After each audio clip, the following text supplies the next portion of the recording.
কি অন্যায় কথা বলুন তো। দুর্গাপুজো গিয়ে, কালী পুজো গিয়ে, এমনকি জগদ্ধাত্রী পুজোও সম্পন্ন হলো। প্রায় ক্রিসমাসের সময় চলে এলো, আর এখন আসছে নাকি আরভেন্স ট্রাভেলগের দুর্গাপুজোর ব্লগ। আসলে কি বন্ধুরা, কর্মক্ষেত্রে একটি মিনি আমফান বইছে। বাড়িতে খাওয়া দাওয়া, ঘুম আর অফিসের কাজের বাইরে এক রত্তি সময় বের করতে পারছি না অন্য কোনো কাজের জন্য, তাই ক্ষমা প্রার্থী। এখন চলুন আমাদের সাথে দুর্গাপুজো কাটাতে কবিগুরুর দেশে।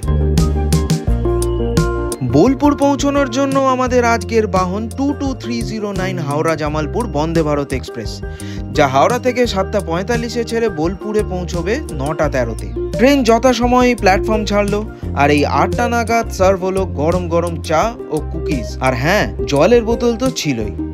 আমাদের ব্লগ যারা নিয়মিত দেখেন তারা নিশ্চয়ই জানবেন যে দুধ চায়ের খুব বড় ভক্ত না হলেও বন্দে ভারতের এই টি মিক্সের তৈরি চা কিন্তু আমার বেশ লাগে, যা এবারেও কোনো অন্যথা হয়নি। আমাদের নিয়মিত দর্শকরা এও জানেন যে প্রতি বছরই দুর্গাপুজোর সময় আমরা পাড়ি দিই ডায়মন্ড হারবারের পূর্ণলক্ষ্মী রিসর্টে। তবে টানা 6 বছর যাওয়ার পরে এইবার একটু স্বাদ বদলের জন্য গন্তব্য বদলে চলেছি শান্তিনিকেতনের পথে। মূল উদ্দেশ্য সোনাঝুরি হাটের ঠিক পাশেই হরলিনী ও সুরুল রাজবাড়ির দুর্গাপূজা দেখতে। শান্তিনিকেতনে এই নিয়ে আমাদের দ্বিতীয়বারের ভ্রমণ। এর আগে আমরা কর্তাগিন্নি ও মিমি ম্যাডাম এসেছিলাম 2024-এর জানুয়ারি মাসে তারাপীঠ থেকে। তবে এইবার পুরো পল্টন নিয়ে বেরিয়েছি। যতই হোক দুর্গাপুজো বলে তো কথা, আপনজনদের সঙ্গ কি আর মিস করা যায়। আর এই দেখুন, ব্রেকফাস্টও সার্ভ হয়ে গেছে। এখন সময় 8:30। মেনুতে আছে একটা brown bread, butter, jam, ketchup, একটি ভ্যানিলা মাফিন ও main item boiled peas, French fries ও একটি ডবল ডিমের আমলেট। বন্দে ভারত ঠিক সময় মতনই এসে পৌঁছলো বোলপুর স্টেশনে, এবং তারপর দুটি টোটো ভাড়া করে উঠে রওনা দিলাম সোনাঝুরির হাটের উদ্দেশ্যে। টোটো পিছু ভাড়া 200 টাকা। আর এই রাস্তাটা মনে পড়ছে বন্ধুরা, যে আদিকালে এই রাস্তাটি ছিল লাল মাটির পথ, আর এই রাস্তা দিয়ে যাওয়ার সময়ই কবিগুরু লিখেছিলেন গ্রাম ছাড়া ওই রাঙামাটির পথ। মিনিট 20 টোটো যাত্রা করে এসে পৌঁছলাম আমাদের আস্তানা রামশ্যাম ভিলেজ রিসর্টে, এই নিয়ে দ্বিতীয়বার।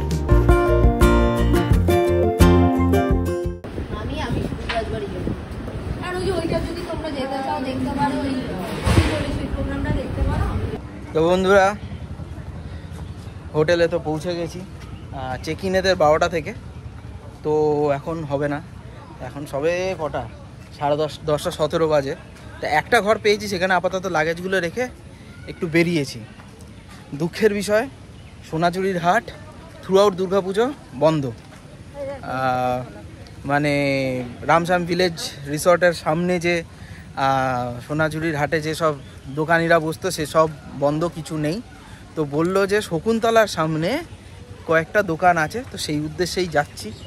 দেখি কতটা বসেছে। তো এই যে বন্ধুরা, অনলি ভেরি ফিউ, কয়েকটা মাত্র দোকান বসেছে।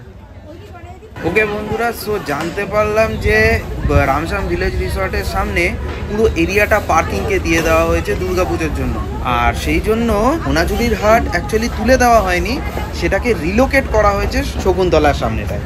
আর এই হচ্ছে সেই হরলিনী দুর্গোৎসব, যেইটা দেখার জন্য এত দূর থেকে এই কবিগুরুর দেশে এসে পৌঁছানো। This is just the beginning of our trip. এখনও বাকি আছে রামশ্যাম ভিলেজ রিসর্টের রুম রিভিউ, খুবই পপুলার খাওয়া দাওয়া এবং কেনাকাটা ও আরও অনেক কিছু। সুতরাং সঙ্গে থাকুন, আর আমাদের চ্যানেলটিকে সাবস্ক্রাইব করুন ও ফেসবুক পেজটিকেও ফলো করে নিন। দেখা হবে আবার পরের ব্লগে।